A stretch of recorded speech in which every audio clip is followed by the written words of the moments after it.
All right, let's dive in. Today, we're heading to Egypt, a land, as our sources tell us, that might be on the verge of a modern-day gold rush.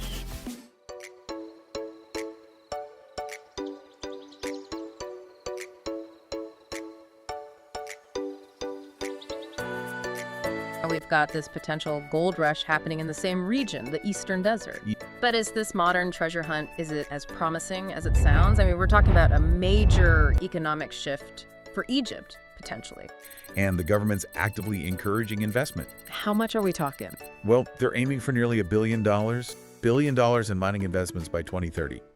The big story here, the center of all the excitement, is the Abu Marwat mine.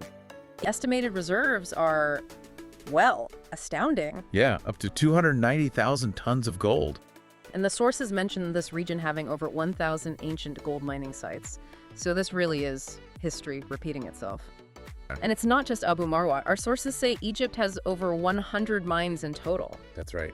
Many are still underexplored. I mean, who knows what else is out there?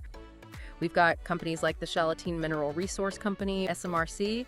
They're focused specifically on developing these resources. Yeah, and it's not just about the quantity. There's this company, Alta Strategies. They found high-grade gold prospects, like really high grade, up to 100 grams of gold per ton.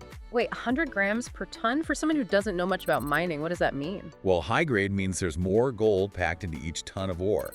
That's what gets investors really excited. More bang for your buck, so to speak. So high-grade discoveries suggest the potential for even richer deposits. Exactly, which means higher profits and faster returns on investment.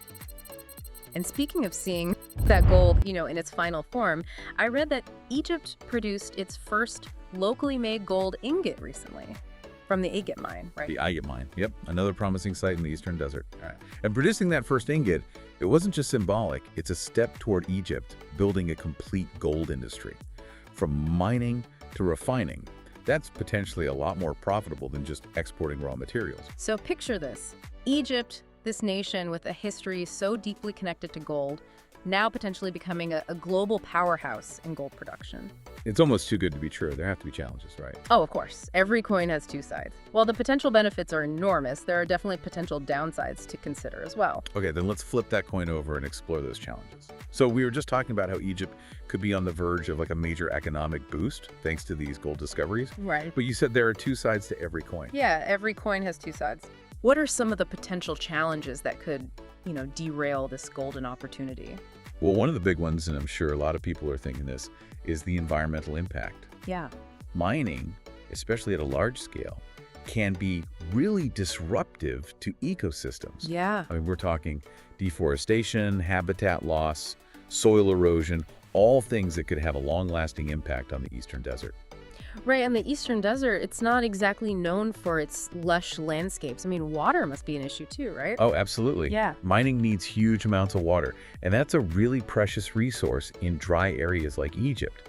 Responsible water management is key here, to prevent further strain on the communities and the ecosystems that are already dealing with water scarcity. So it's not just about finding the gold, it's about how you get it out of the ground, right? Exactly. It sounds like a delicate balance. It is a delicate balance, and beyond the environmental concerns, there's also the issue of, social equity.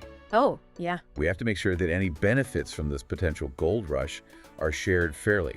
We need to ensure that the wealth generated from these mines actually helps the people living in the Eastern Desert. Yeah.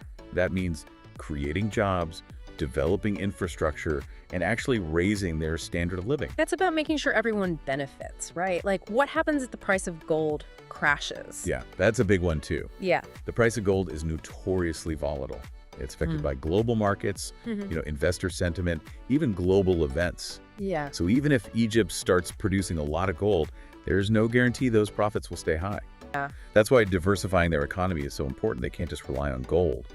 And then there's also the question of overdependence on foreign companies. Right, all that international investment we talked about. Yeah, attracting foreign investment is important, but Egypt needs to develop its own expertise in mining. Right, so they're not just depending on outsiders. Exactly. Otherwise, they risk becoming too reliant on these foreign companies, which could mean they lose control of their own resources. So it's all about striking a balance, using the expertise and the capital of international companies, but also building up their own local knowledge. Yeah, for the long term. It's a lot to manage. It is a lot to manage. And we also need to, manage expectations. Oh, right. The discovery of a massive deposit like Abu Marwat, it creates a lot of hype, a lot of excitement. But, developing a mine, it takes time. Years, probably. Years of exploration, feasibility studies, construction. It's a long process. Yeah. It's important to avoid overpromising and under-delivering. Setting realistic expectations is key to avoid, disillusionment later on. Yeah, it's a complex picture, not just a straightforward path to riches. But with all that said, let's not forget the historical context. Oh, right. We're talking about ancient Egypt's, their fascination with gold. It wasn't just an economic thing for them. It had this deep cultural and spiritual meaning. Right, the flesh of the gods. Yeah, and those amazing golden burial masks, pyramids capped with gold. It seems like there's this whole other dimension to this story, one that connects this modern gold rush back to their past. Yeah. And exploring that historical connection, well, it might offer some really interesting insights into the role of gold, not just in Egypt's past, but maybe its future too. These vast trade networks, they were connected with civilizations across the ancient world. Because of gold. Gold was a driving force. They traded for gold, they traded with gold. It was at the heart of their economy and their culture. Fueled by this precious metal. And now, thousands of years later, we see this potential gold rush in the same region. It's attracting international companies, and it's bringing dreams of economic transformation. It's like history is rhyming. It really is a remarkable parallel. The Eastern Desert, once a source of wealth and spiritual power for the pharaohs, is back in the spotlight, promising riches and maybe even changing Egypt's place on the global stage. But as we've discussed, this time, it can't just be about getting the gold out of the ground. There's a responsibility to protect the environment, to consider local communities, to ensure the long-term economic health of the nation. I think we're left with a feeling of, history repeating itself. But there's also a sense of hope, a hope that maybe things will be different this time. That this gold rush will be more sustainable, more equitable. It's a story that's still unfolding, and I'm sure you'll be watching it closely.